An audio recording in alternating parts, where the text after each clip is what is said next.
65ರಿಂದ 83ರ ಒಳಗಿನ ವಯಸ್ಸಿನ ಪ್ರಧಾನಿ ನರೇಂದ್ರ ಮೋದಿ ಅವರು boomer is trying to react ಅಥವಾ create impression change impression either create impression or change impression about him ಯಾರಲ್ಲಿ ಜನ್ ಆಲ್ಫಾ ಹಾಗೆ gen Z through social media. ಹೆಂಗೆ ಗಮನಿಸ್ತೀರಿ ಇದನ್ನು ನೀವು? ಐ ಥಿಂಕ್ ನಾವು ಜೆನ್ಜಿ ಏನು ಶುರು ಮಾಡಿದ್ರು ಈ ಒಂದು ಪ್ರೊಟೆಸ್ಟ್ ನಮ್ಗೆ ಅಕೌಂಟಬಿಲಿಟಿ ಬೇಕು ಅಂತ. Accountability is now coming from the top most in power of the centre ಅಂತ ಹೇಳ್ಬೋದು. ಅಲ್ಲಿಂದ ಒಂದು ಅಕೌಂಟಬಿಲಿಟಿ ಬಂದಾಗ ಒಂದು ಅಟೆಂಪ್ಟ್ ನಡೀತಾ ಇದೆ ಟೆಲಿಂಗ್ ದಟ್ ನಾನಿದ್ದೀನಿ, ನಾನು ನಿಮ್ಮ ಜೊತೆಗಿದ್ದೀನಿ, ನಾನು ಮಾತಾಡ್ತಿದ್ದೀನಿ and I am directly answerable to you, ನಾನು ನಿಮ್ಮ ಮುಂದೆ ಡೈರೆಕ್ಟಾಗಿ ಬರ್ತಿದ್ದೀನಿ.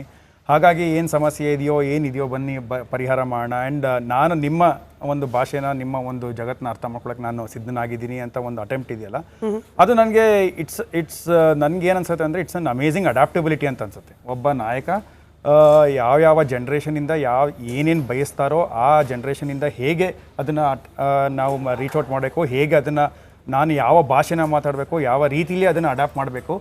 ಈ ಒಂದು ಅಡಾಪ್ಟಬಿಲಿಟಿ ಇದೆಯಲ್ಲ, ಇದು ಪೊಲಿಟಿಕಲ್ ಸ್ಪೆಕ್ಟ್ರಮ್ಗೆ ಬಹಳ ಮುಖ್ಯವಾದಂಥ ಅಡಾಪ್ಟಬಿಲಿಟಿ. ಇಲ್ಲಾಂದರೆ ನಾಯಕರು ಏನಿರ್ಬೋದು ಅಂದರೆ ಅವರ ಒಂದು ಶೆಲ್ ಇದರಲ್ಲಿ ಅಯ್ಯೋ ಅವರೇನು ನನಗೆ ಓಟ್ ಹಾಕಲ್ಲ, ಅವರೇನು ನನ್ನ ವೋಟ್ ಬ್ಯಾಂಕ್ ಅಲ್ಲ, ಅವ್ರೇನು ಮೆಚ್ಚಿಸ್ಬೇಕಾಗಿಲ್ಲ ಅಂತ ಸುಮ್ಮನೆ ಇದ್ರೂ ಇರ್ಬೋದು. But the thing is that he is making an attempt and that's A great step towards ಒಂದು ಅಕೌಂಟಬಿಲಿಟಿ ಕ್ರಿಯೇಟ್ ಮಾಡೋದಕ್ಕೆ. ಮತ್ತು ನಾನು ಹೇಳ್ದಂಗೆ ಈ ನಮ್ಮ ಪ್ರಜಾಪ್ರಭುತ್ವದಲ್ಲಿ ಮೋಸ್ಟ್ ಇಂಪಾರ್ಟೆಂಟ್ ಪವರ್ ಆಗಿರೋದ್ರಿಂದ ಆ ಅಡಾಪ್ಟಬಿಲಿಟಿ ಅವರು ಅದನ್ನು ಒಪ್ಕೊಂಡು ನಾನು ಇದನ್ನು ಮಾಡ್ತೀನಿ ಅಂತ ಶುರು ಮಾಡಿದ್ರಲ್ಲ, it will set an example for other leaders ಅಂತ.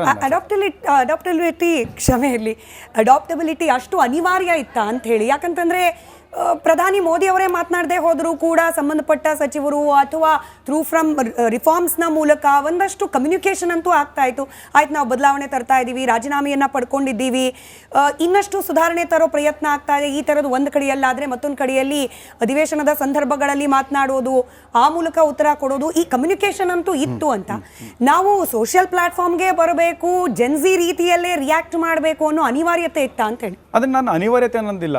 ನನಗೇನು ಅನ್ಸುತ್ತೆ ಅಂದರೆ ಅದು ಕಲೆಕ್ಟಿವ್ ರೆಸ್ಪಾನ್ಸಿಬಿಲಿಟಿ ಅಂತ ಹೇಳ್ತೀನಿ ನಾನು. ಫಾರ್ ಎಕ್ಸಾಂಪಲ್, ಪ್ರಧಾನಿ ಅವರು ಇದನ್ನು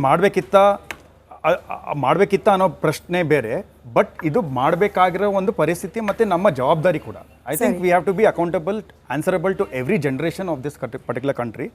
ಹಾಗಿರಬೇಕಾದ್ರೆ ಡೈರೆಕ್ಟಾಗಿ ನಾನೇ ಬಂದು ಇದನ್ನು ನಾನು ಉತ್ತರಿಸ್ತೀನಿ, ನಾನೇ ಬಂದು ನಿಮ್ಮನ್ನು ಫೇಸ್ ಮಾಡ್ತೀನಿ, ನಾನೇ ಬಂದು ನಿಮ್ಮ ಒಂದು ಏನಿದೆ ಅದನ್ನು ನಾನು ಪರಿಹಾರ ಮಾಡ್ತೀನಿ, ನಾನೇ ನಿಮಗೆ ಒಂದು ಧ್ವನಿ ಕೊಡ್ತೀನಿ ಅಂತ ಇರಬೇಕಾದ್ರೆ ಅದು ನಾವು ಅನಿವಾರ್ಯತೆ ಅನ್ನೋದಕ್ಕಿಂತ ಒಂದು ಕಲೆಕ್ಟಿವ್ ರೆಸ್ಪಾನ್ಸಿಬಿಲಿಟಿ. ಇದರಿಂದ ಬೇರೆ ಎಲ್ಲರಿಗೂ ಒಂದು ಎಚ್ಚರಿಕೆ, ಬೇರೆ ಎಲ್ಲರಿಗೂ ನಾವು ಇವ್ರ ಜೊತೆ ನಾವು ಹೋಗಬೇಕು, ಇವರ ಒಂದು ಅವ್ರು ಯಾವ ಒಂದು ವಾತಾವರಣದಲ್ಲಿ ಯಾವ ಒಂದು ಪರಿಸ್ಥಿತಿಯಲ್ಲಿ ಅವ್ರು ಯಾವ ಕಷ್ಟಗಳನ್ನ ಎದುರಿಸ್ತಿದ್ದಾರೋ ಅದನ್ನು ನಾವು ಕೇಳಬೇಕಾಗಿದೆ, ಅದಕ್ಕೆ ಸ್ಪಂದಿಸಬೇಕಾಗಿದೆ.